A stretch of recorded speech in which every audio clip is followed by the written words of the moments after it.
I wish I could forget the taste of the wine I was drinking that night. Merlot, 2007. Sharp, bitter, with a slow burn that matched the one in my chest as I watched my wife walk into our anniversary dinner, hand in hand with another man. Not a friend, not a business associate.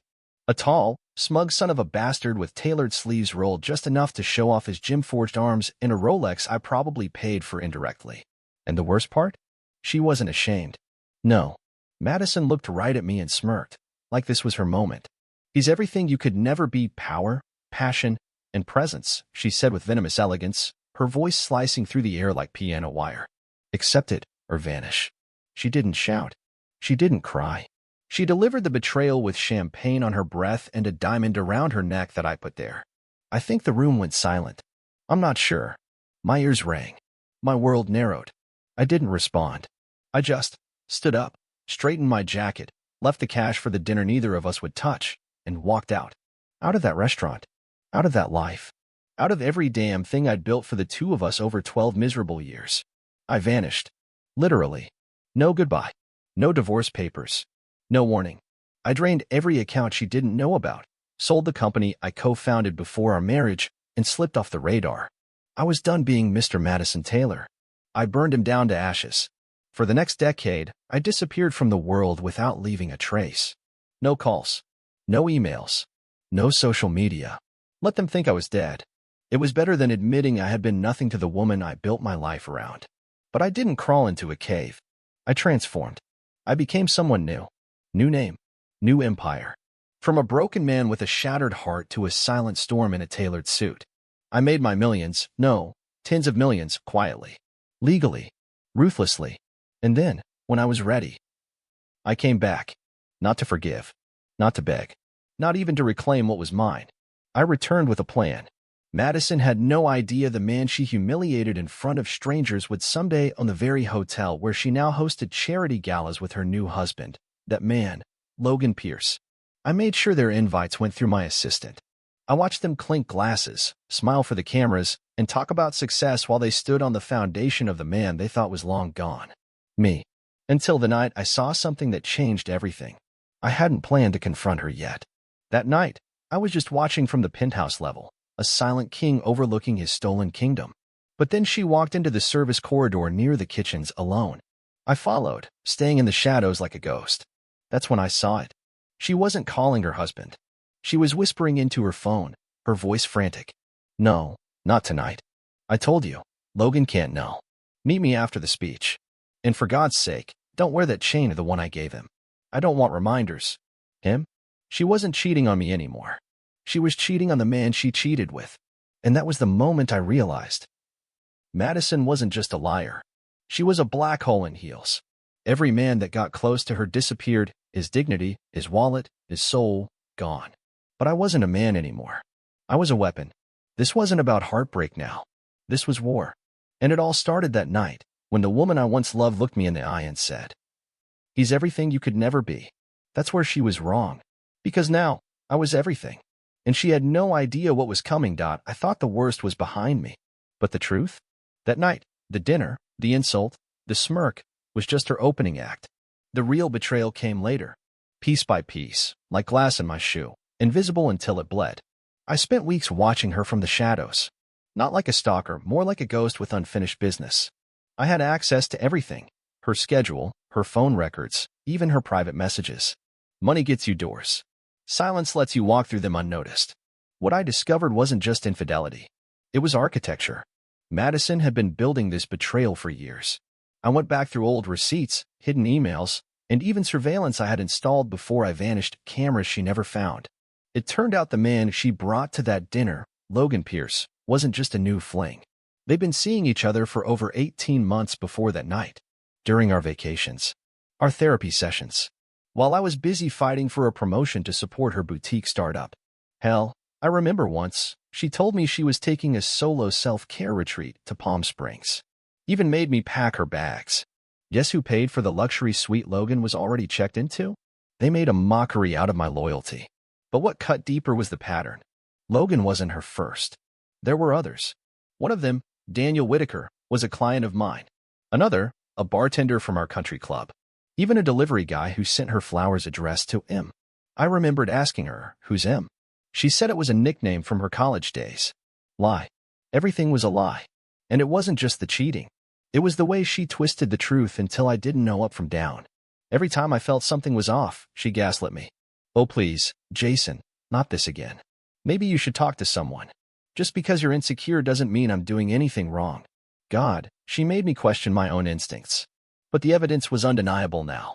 I had photos, screenshots, audio. One recording still plays in my head like a nightmare. Her voice, soft and mocking. "He thinks he's clever. But Jason's always been a little puppy in a man's body. Sweet, clueless, and easy to train." I should have been angry, but I wasn't. I was cold. Still. Like the moment before an avalanche. Because now I knew what I was dealing with, not a wife, but a manipulator with a taste for chaos. I remember watching one video of her and Logan in the backseat of a limo, 2 nights before she told me she wanted a break. She wasn't wearing her wedding ring. She never wore it around him. And when he kissed her neck, she giggled and whispered, "He's fading. Soon, I'll have everything. Everything. My home. My savings. My company." I had been set up. Systematically. She had timed my burnout, encouraged my sabbatical, and kept me distracted while she dug her claws into everything with my name on it. And I had no one to blame but myself for not seeing it sooner. But now I had the truth. And I wasn't going to run from it. I was going to weaponize it. She thought I disappeared because I was weak, because I couldn't handle the humiliation. But what she didn't know, couldn't possibly fathom, was that I had spent 10 years turning that humiliation into fuel. I had built a machine, and she was standing directly in its path that I didn't knock. The door to her office was open, the same one I had paid to renovate back when she was finding herself as an interior design consultant. It was still painted in that soft dove gray she loved, with the custom gold handles I picked out before I realized those handles would one day swing open to her betrayal. She looked up when I entered. She didn't recognize me at first. To be fair, I wasn't the man she knew. Gone was the tired, overworked, eager-to-please husband who used to beg for her attention. Now I wore a black suit like armor. My beard was trimmed, my posture straight. And my eyes, they didn't ask questions anymore. They demanded answers. "Jason." Her voice was barely more than a whisper. She blinked, then blinked again. "Surprised to see me?" I asked, closing the door behind me. I thought you were dead." I stepped closer. "Gone forever? That's what you wanted, right?" Madison stood up slowly, smoothing her blouse like it mattered.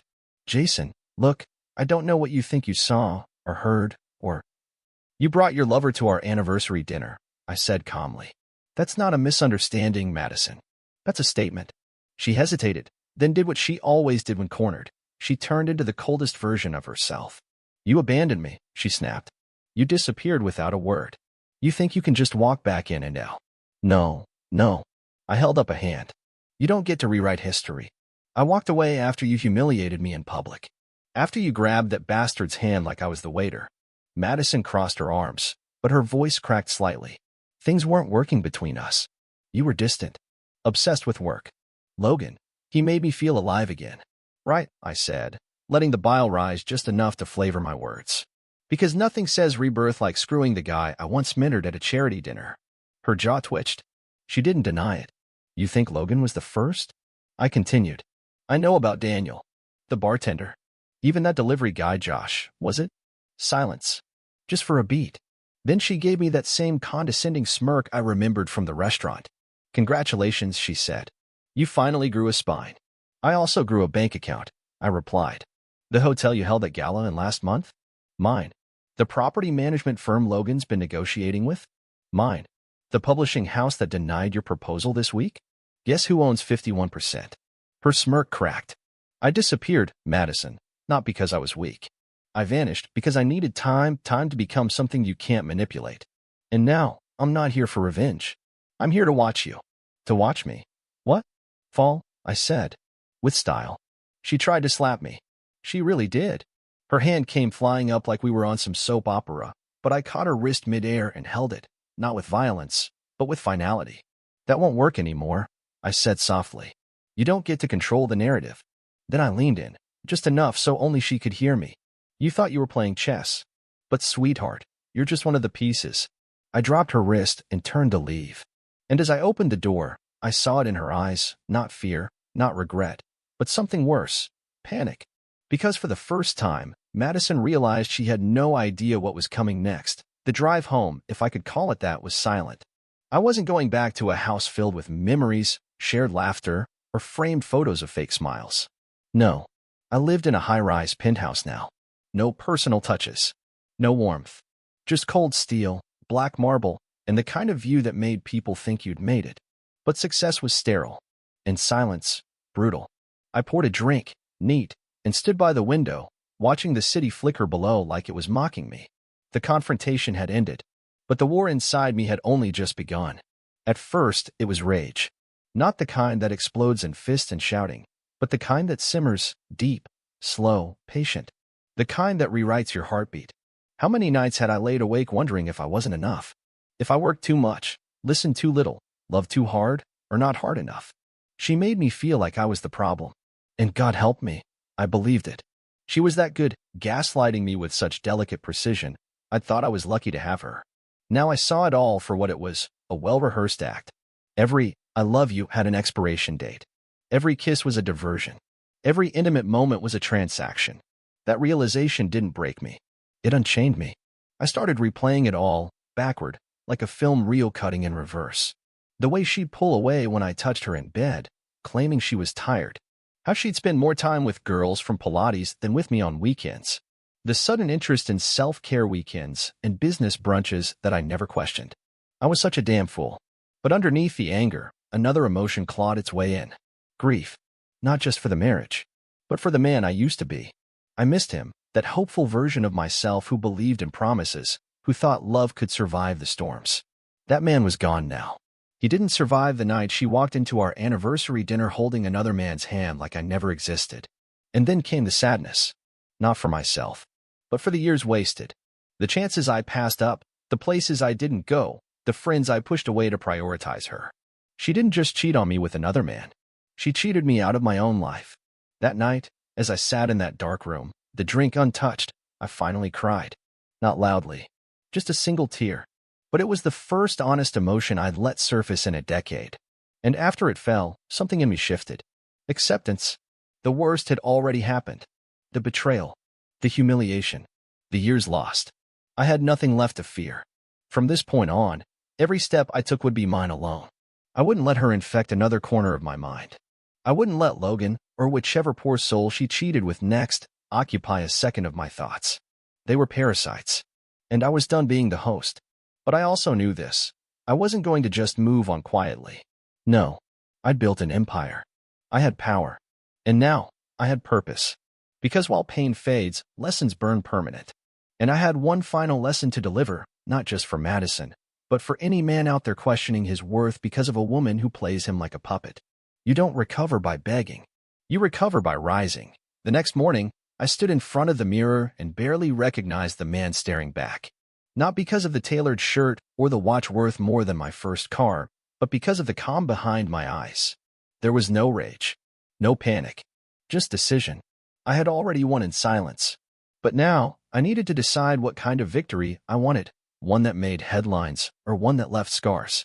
Destroying Madison publicly would have been easy. A few leaked photos. A recording here and there. The media would tear her apart. She was, after all, a socialite now. Logan's wife. The face of their perfect little empire.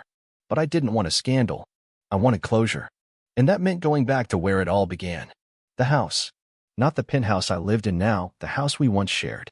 The one she insisted on keeping during the separation. The one filled with my books, my art, and probably still the coffee mug that said, "Best Husband," which she gave me right before sleeping with Logan for the first time. I pulled up to the driveway mid-afternoon, knowing she'd be out.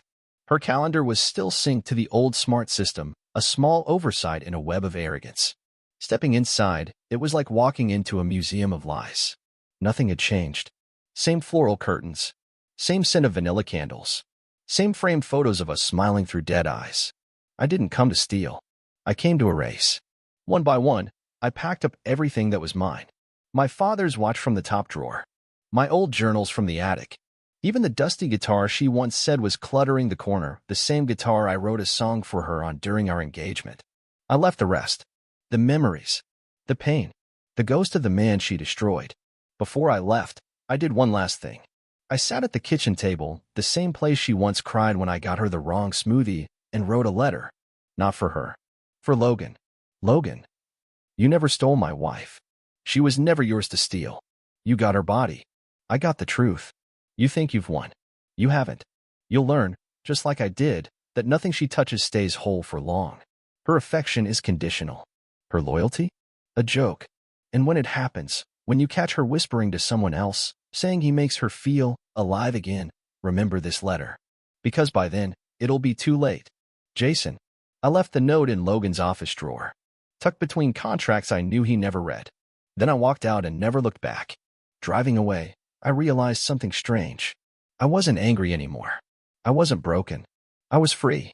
The decision was made. No revenge. No messy court battles. I didn't need her money or her apology. She wanted me gone. So I gave her what she asked for. But now, I was back, not to grovel, not to fight, but to live. And as for Madison, she could keep the lies. I'd take the peace. Peace is a funny thing. You think it comes with silence, distance, maybe even forgiveness. But for me, peace came the moment I saw Logan's expression at the charity banquet 2 weeks later. He stood near the open bar, sipping something brown, with a tension in his shoulders he couldn't disguise, not even with his expensive tux and forced smile. Madison was beside him, of course, draped in red, loud and smug, like she always was when cameras were nearby. But her eyes were scanning the room. Searching. Nervous. Good. I didn't need to be seen to make noise. I'd made a quiet move, one that would hit harder than public humiliation ever could. A private audit. A minor whisper to one of Logan's investors. A suggestion to dig into discrepancies in their shared charity accounts, the same ones Madison used to launder her personal vacations as research trips. Nothing illegal. Yet. But enough to get board members whispering. Enough to make Logan sweat. I stood in the shadows, behind the velvet curtain near the back entrance, watching them unravel. That's when she spotted me. Her eyes locked with mine like she'd seen a ghost. I didn't smile. Didn't blink. Just raised my glass, a silent toast to everything she threw away. She excused herself from Logan, crossed the room like a hurricane in heels, and slipped through the curtain, slamming into me in the hallway. "What are you doing here?" she hissed. "Enjoying the view," I said. "Your kingdom's starting to wobble." She scoffed. "Still obsessed? I see. What? Couldn't stay away from the woman who broke you?" "I'm not here for you," I replied. "I'm here to watch gravity do its job." Her expression faltered. "Logan's in trouble," I continued. "And he doesn't even know where the leak is coming from yet. But don't worry. I'll give him time. Maybe he'll figure it out before the board votes." "You wouldn't dare." I leaned in close. "You have no idea what I dare anymore." She laughed. It was forced and brittle. "You're pathetic. Still crawling around in the dark, thinking you're some kind of avenger. You left, Jason. You quit. And now you want back in like some tragic ex-husband with a grudge?" "No," I said, voice calm, almost gentle. "I just want you to experience what it feels like when someone strips away everything you built. Not to punish you, just to balance the scales." She blinked, and for a flicker of a second, I saw it fear. Not because I was dangerous, but because I no longer cared about winning her back. That made me unpredictable. I turned to walk away, but her voice followed me like poison. "You're still that same lonely little man, Jason. Just hiding behind money and suits now." I stopped, looked back. "Maybe," I said, "but lonely beats being with a parasite who feeds on attention and lies." Then I left. That night, as the banquet died down and the reporters packed up, I sat on a rooftop nearby, sipping bourbon under the stars. Alone, but not broken. I had returned. Not for vengeance. Not even for justice. I came back to reclaim myself. And I was getting stronger every day that I wasn't looking for her that day. I was at the pier. Sunday morning, sun barely up, ocean still asleep. It was one of the few places left untouched by the madness of my old life, a place where I used to go to clear my head when everything felt like static. And then I heard her voice. Not Madison's, but Elise's. My sister. The only one who stayed when I disappeared. She hadn't known where I went, but she kept the messages coming. Voicemails. Letters. Birthdays missed, but not forgotten. She was sitting on the bench by the rail, throwing breadcrumbs at birds like we used to do as kids. I almost walked past her.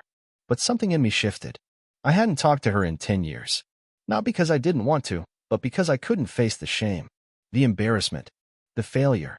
But Elise? She stood up and hugged me before I even said her name. Held on like I hadn't been gone for a decade. Still feeding pigeons? I murmured into her hair. Still feeding hope, she whispered back. We sat, silence growing soft between us. Then, without judgment, she asked, so, why now? I told her everything. Not the business side, not the empire I'd built, or the silent war I was waging. That didn't matter here. I told her about Madison, the affair, the betrayal, the dinner. When I got to the part where Madison brought Logan to our anniversary, Elise didn't even blink. I always knew something was off with her, she said. She looked at you like you were furniture. Expensive, useful, but never essential. That hit harder than I expected. She didn't destroy you, Jason, she continued. She just exposed the parts of you that weren't meant to survive. I sat with that for a moment. She taught me to question everything I said. Every laugh, every kiss, every word. I keep thinking back, wondering when the switch flipped. Elise looked out at the sea. You don't need the exact moment, just the truth. And you already have it. Later that day, I drove past the church where Madison and I had gotten married. It was a quiet street now. The rose bushes by the entrance were gone, and the stained glass windows were dull with dust. I remembered standing there in my suit, heart pounding, hands sweating, believing I was about to start a forever, not realizing I was about to sign away a piece of my soul. I parked, walked up to the doors, and sat on the same steps where we had taken photos. And I let the memories come, not to haunt me, but to release them, one by one. Our honeymoon in Cabo, where she spent more time posting pictures than looking at me. The night she said, I'm proud of you, but didn't know what project I was even working on. The birthday when she forgot until noon and blamed it on stress. They weren't just red flags. They were neon signs. And I had driven right through them. I stayed until sunset. By the time I stood up, I wasn't carrying the past anymore. It was behind me now, like an echo fading into silence. All that remained was one final chapter. And it was time to write the ending on my terms. The invitation arrived on a Tuesday. A crisp white envelope with gold trim and calligraphy that screamed fake elegance, Madison's signature aesthetic. It was for a gala, of course. Some event for women in power, hosted by her and Logan, sponsored by a brand she probably bullied into participation. What made it interesting wasn't the event itself. It was the guest list. My name was on it. Jason Cole. No alias. No initials. Full name, front and center, as if she was daring me to show up, or warning me not to. I smiled as I placed it on the mahogany desk in my office, next to the final folder. The folder. Inside were documents, timelines, photographs, financial reports, receipts, a detailed map of Madison's manipulation, deception, and layered betrayals. But not just against me. Against Logan. Against business partners. Against charity boards. Turns out, her hunger for control had bled into every inch of her life. She forged signatures, redirected donations, even funneled money through ghost vendors, all under the guise of expanding her brand. It was enough to ruin her 10 times over. But I wasn't going to publish it. Not yet. No, I had one last thing to do. I walked into the gala unannounced, dressed in black, calm as a shadow. No security check. The guards recognized me. Money has that effect.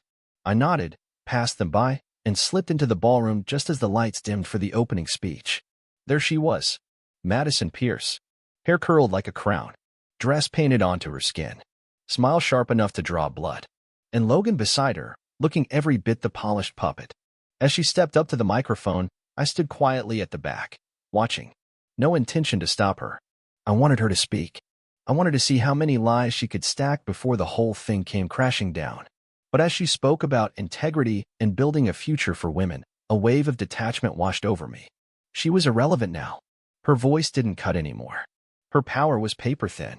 I waited until the speech ended, until the room scattered into clinking glasses and murmured praise. Then, as Madison stepped off the stage, she caught sight of me.